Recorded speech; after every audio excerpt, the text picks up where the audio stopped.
Good evening. I'm Tom Zoellner, and I'm sitting here before a roaring fire in July to read to you from my book, Island on Fire, The Revolt That Ended Slavery in the British Empire. Here is the opening scene. On the night of December 27, 1831, a watchman standing on top of the courthouse in the Jamaican city of Montego Bay spotted a fire on the hillside south of town. Then another fire appeared close by, and then another. The meaning of this chain of fire was instantly clear to the watchman, Colonel George Lawson, who had been, like the rest of his militia unit, in a state of high alert because of the credible evidence that the slave population of the northwest side of Jamaica was about to rise up in revolt.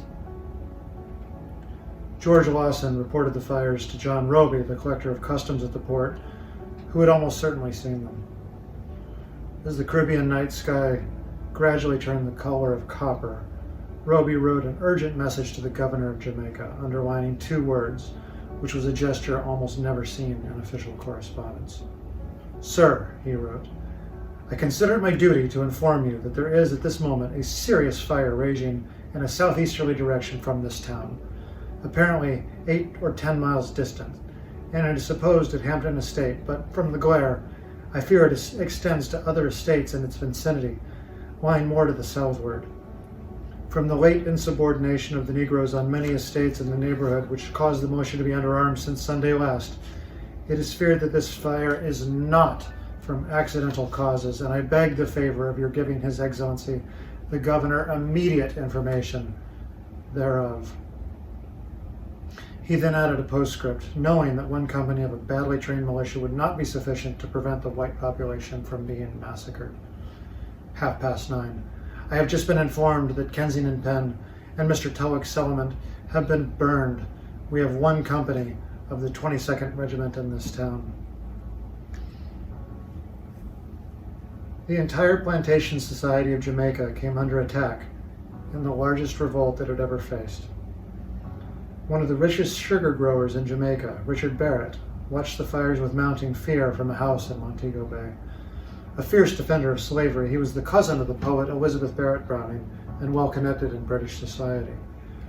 He scratched out a note to the colonial governor on the fourth night of the insurrection. "The militia, to a man," he wrote, "are zealous and loyal, and no praise can be too high for their courage and conduct." The hint of his panic, however, can be seen in the drops of ink carefully spilled on the note. "It is supposed that 100 plantations and settlements are already in ashes," Barrett wrote. "If the rebellion spreads, our force is quite insufficient to put it down. All depends on the moral effect of the employment of the king's troops. 5 rebels have been tried by court-martial and shot. A woman also condemned was spared, but I think she should have been hanged." How this remarkable story unfolded, how such a seemingly isolated set of events involving some of the globe's most despised human beings should have resulted in such tectonic change, is the central question animating this book, which will argue first that Samuel Sharp's rebel movement was not predicated on anything more than seeking liberty for himself and for his fellow enslaved people, and second, that it sent an unambiguous message to London that slavery was no longer sustainable, not economically, not militarily, not morally.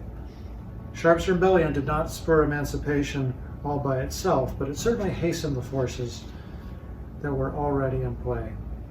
This insurrection took place at the beginning of the 1830s, a decade when cracks formed in the global order of transatlantic mercantilism that would soon collapse the system entirely. Revolutionary movements threatened old institutions in both hemispheres. At that point in time, approximately 800,000 British slaves lived in a state of grinding captivity, forced to work 14 hours a day in sweltering cane fields or sugar boiling houses. Dwelling in flimsy thatched huts and using primitive tools, their lifespan shortened by decades and punctuated by frequent lashings, systematic rapes, and bouts of near starvation. Jamaica was a vast agricultural prison camp, with nearly 20 enslaved black people for every free white person. But less than 2 years after this rebellion, Parliament was convinced to end the practice of slavery for good. By the time the decade was out, every enslaved person in the British Empire was made a full citizen. This is the story of how it happened.